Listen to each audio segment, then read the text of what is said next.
Good afternoon. Welcome to Inside Indiana Sports Now with Kent Sterling. It's Friday, June 4th, 2021. We're brought to you by the great people at Wolfie's at Geist. Wonderful food, wonderful drinks. The beer garden's going to be open tonight. It's an absolutely beautiful day. Get out, have a couple of beers, drink responsibly, and be human beings to each other. Treat each other well, would you? Hey, hit subscribe, hit like, ring the bell. Let's talk about sports on this utterly gorgeous Friday. I want to talk about the Indianapolis Colts and the 9 guys who are going to make a difference for this team, either positively or negatively for the Colts. The 9th most important player, the guy who can snatch victory out of the jaws of defeat or the opposite, is Rigoberto Sanchez, the punter for the Colts. Rigoberto has a faculty for pinning opponents back inside their 5-yard line. That's not just him, but it's that coverage unit too. George Odom, absolutely spectacular in that role. But if you can flip the field and you can take midfield and turn it into inside their own 5 as they begin to drive, you give your defense a hell of a shot at keeping that offense from scoring points. And if you do that enough, you're going to win football games. If you win enough possessions because of special teams, you got a really good chance to win games that would otherwise hang in the balance. And that is the kind of team that the Colts are going to be. The Colts aren't going to be the 85 Bears or the 2000 Ravens or an utterly dominant football team. They're going to have to win games the old-fashioned way, all right, with special teams, with making one more play than their opponent. And that's where Rigoberto Sanchez comes into play. Rigoberto Sanchez, one of the best in the business at doing what he does. The 8th most important point of differentiation for these Colts, Michael Pittman Jr. Michael Pittman last year, 40 catches for around 500 yards. He's going to have to double those numbers, plain and simple. He's going to have to come down with 80 passes from Carson Wentz, and he's going to have to amass 1,000-plus yards for this receiving core to be as dynamic as they need to be. When Pro Football Focus and others describe the receiving core for the Indianapolis Colts, what do they say? Capable, right? Well, we know what capable means. Capable means you're not worried about them. They just are who they are. They're not bad. They're not good. They were ranked by Pro Football Focus as the 24th best unit in the NFL. This is a group that needs somebody to stand out, somebody like an A.J. Brown, right? And Michael Pittman Jr. is the guy who can do that for the Colts. Again, got to double his numbers. Only 1 touchdown last year. Got to improve on that. Got to be a guy who comes down with the ball, run him to the corner, have him go high point the ball, and figure out how to come down with it, get his 2 feet in, and score touchdowns. I think that Michael Pittman Jr. can do that a bunch this year. You know, when you talk about receivers and you talk about them being capable, you know what they're saying. They're saying that the quarterback was capable and not dynamic. And that's Phillip Rivers. Phillip Rivers, not dynamic, but not a guy who's going to beat you either. Not a guy who's going to make a lot of mistakes. However, he's not a guy who's going to win you a bunch of games just through his, again, I'm going to use this word, dynamism. All right? Michael Pittman Jr. is going to benefit greatly from Carson Wentz being the quarterback of this team. And you can bet we're going to be talking about Carson Wentz in a few moments. The number 7 most important point of differentiation is Kwity Paye. Kwity Paye has got to put pressure on opposing quarterbacks, because if he doesn't, who is going to? You need an edge rush guy who can win one-on-one battles and turn the clock inside a quarterback's head forward a little bit, make it move a little bit too fast, make that quarterback uncomfortable. This is where turnovers come from. That's why an edge rush guy, a dynamic edge rush guy, is really, really important, and that's why the Colts took Kwity Paye 21st overall in the 2021 draft. Kwity Paye has a lot of weight on his shoulders this rookie season. We're going to see if he's up to the challenge. He has, who's it going to be if not him? Kamoko Toure, Ben Banogu, Al-Qadim Muhammad, maybe Al-Qadim Muhammad is a guy who can get to the quarterback, but somewhere, somehow, Tyquan Lewis, the Colts are going to have to figure out how to generate sacks and then generate bad decisions by quarterbacks. Kwity Paye is at the head of that list of guys. We'll see about Hurricane Dio. I don't know at what point he's going to be able to play, but he could be a difference maker as well. Number 6 is Jonathan Taylor. Over the last 6 games last year, not including the playoff game, he wasn't bad in the playoff game, but over the last 6 games of the regular season, 119 carries, 741 yards, prorated over a 17-game regular season, that is 337 carries and 2,100 yards. That's too many carries, and that's too many yards for one guy. You want Jonathan Taylor to be a guy who plays beyond his rookie contract. And if that's going to happen, you can't run him 337 yards. And that's why it's really important for Jonathan Taylor, and frankly, Jonathan Taylor's agent, that Marlon Mack is healthy for a significant portion of the 2021 season. If Marlon Mack and Jonathan Taylor are a two-headed monster, the Colts running game has a chance to be really, really, really good. Jonathan Taylor is terrific after first contact. Marlon Mack is terrific at avoiding first contact. And then you've got Nyheim Hines as a gadget guy. You've got Jordan Wilkins as somebody who can come in, give a little bit of a breather to the other guys, and bust one every now and again. This running game has got to be good, because the passing game, you look at it and you try to figure out how that is going to generate offense by itself, and it's kind of hard to get there from here.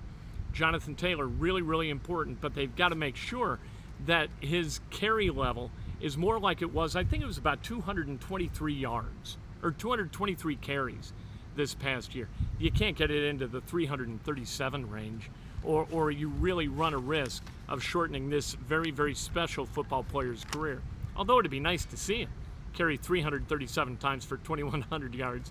That'd be a lot of fun. I think Colts fans would enjoy it, but they would enjoy it for a brief amount of time, because this hit in the late 1970s, and Jonathan Taylor is not Walter Payton.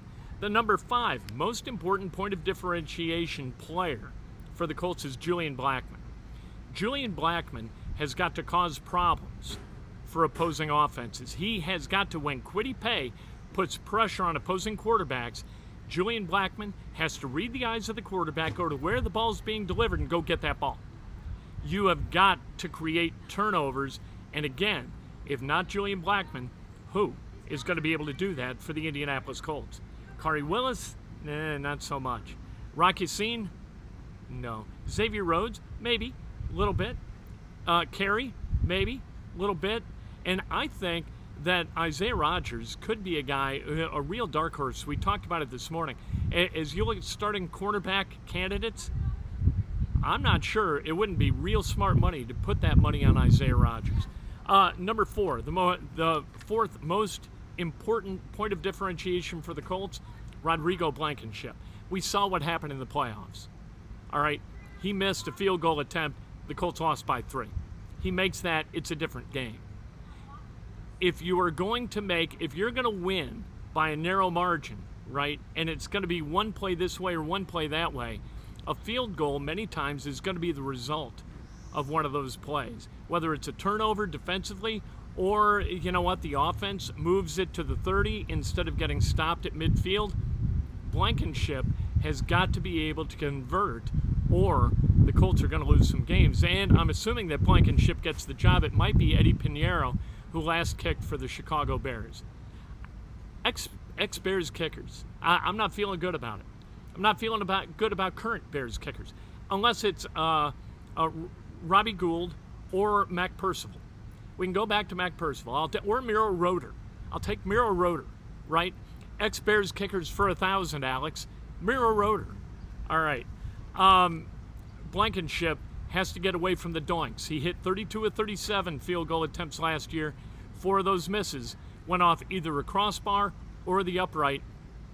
Can't have that this year. I don't need the guy to make all of them, but he's got to make the biggies. The third most important point of differentiation is Eric Fisher. And here's why it's Eric Fisher, and he's got to be healthy week 1, because the chasm between him as a starting left tackle and his backup, Sam Tevi, is huge. Eric Fisher is a Pro Bowl guy. Sam Tevi is not. You need Eric Fisher. If this is going to be a really good offense, you're going to need a left tackle who can win battles one-on-one, so you don't have to commit a tight end or a running back to helping, as you're going to have to do with Tevi. You won't have to do it with Fisher. Hopefully that Achilles heals, rehabs, and boom, he's in week 1, because if he's not, things are going to be a little bit screwy early for the Colts, and that run of first 5 games for the Colts, really, really tough, and you got to have all hands on deck for that 5 if you're going to go even 2-3. I think from 2-3, there's a path to 11-6. From 1-4 or 0-5, no paths, no good paths, bad paths at that point. Number two, the second most important guy on this roster is DeForest Buckner. That 3 technique is so important for this defense. They gave up a first-round pick, right? They signed him to a long extension. And last year, DeForest Buckner really paid off. He was terrific in that role last year. Now, you put him in there this year, and you surround him with guys who can get to the quarterback, and Grover Stewart takes another jump forward, and you got a defensive line that is going to have to be reckoned with by opposing offenses. Really, really important that DeForest Buckner stays on the field. And from a leadership position, it's important to have Buckner around, because DeForest Buckner is an A-plus human being. Great character, great leadership, a guy who's got his head on straight, as do so many Indianapolis Colts. We'll see about Buckner and what he can be for this team. And then the number one most important guy in this team, I mean, everybody knows this. There's no drama in naming this guy, and it's Carson Wentz. You know, Carson Wentz, number one, has to be an upgrade over Phillip Rivers, but number two, the level of upgrade he is over the backup quarterback, Jacob Eason, who plays behind him, it's incalculable. It's virtually infinite. We have never seen Jacob Eason take a live snap, because he's never taken a live snap as an NFL player. Last year there was no preseason, and Eason was not active for any of the regular season or the postseason games. Never got in, never took a snap. They like the progress that he's made, but that doesn't mean that he's ready. If Carson Wentz goes down, that Jacob Eason is ready to lead this team. Maybe he is. He's got great arm talent. Really, really good arm. Not great feet. You know, he's not going to go get first downs with his feet, but he throws it in a tight window with velocity. He's really, really good at that. Is he good enough to, if Carson Wentz goes down for 3 weeks, is he good enough to get you 2 wins in those 3 games? I don't know. With that running game, maybe they can. But Carson Wentz, he needs to be the guy that didn't last year. You know, last year he threw 15 interceptions. He was sacked 50 times for the Eagles. And what a lot of people will tell you is it's because of the offensive line getting dinged up, the Eagles' O-line, and the receivers not worthy weapons. You know what? Those people better be right, because if Eagles fans are right, and they look at Carson Wentz and they say it was Carson Wentz's fault, if it's Carson Wentz's fault, he's going to cost people jobs. If he can't play better than he played in 2020 for Frank Reich, and Chris Ballard gave up a 3 and a 1 for him, there's no way you keep your job through that. It sets a franchise back 5 years. You've lost a first-round draft pick. You're going to be up against a cap number that just sucks for you, around $25 million a year. Carson Wentz has got to be the Carson Wentz he was in 18 and 19. Not necessarily what he was in 17, but he's got to be the guy he was in 18 and 19, or people are going to get fired over it. And the Colts are not going to have the kind of season that they would otherwise have. Those are the top 9 guys for this Indianapolis Colts team. The point of differentiation, the top 9 points of differentiation for this team looking ahead to 2021. I think that these guys are going to get it done. I think they're going to win 11 or 12 games, 11-6, 12-5, despite a really, really tough schedule. I like this team. I like the way they're constructed. I like the defense minus the cornerbacks. I like the offense minus a couple of, receivers. Zach Pascal's good. They got a lot of good. They don't have much great at that spot. But when you pay offensive linemen the kind of jack that Chris Ballard's paying these offensive linemen, you're not going to have enough money to pay everybody top dollar. Have elite talent everywhere. It just doesn't happen. Hey, have a great weekend. If you're out here tonight, Wolfie's guys, look for me. I'll buy you a beer. For goodness sake, I don't know when I'm coming or when I'm leaving, frankly. But hopefully it's early enough and late enough that I can pop for a cocktail or a beer as you're here a little bit later on tonight. We'll talk to you Monday morning, Breakfast with Kent, bright and early, 8 o'clock on Facebook and on YouTube, and wherever you consume this. It'll post before 9 o'clock, and we record it about 8 and do it live at about 8. Can't wait to talk to you then. Beautiful day. Have a great weekend, would you?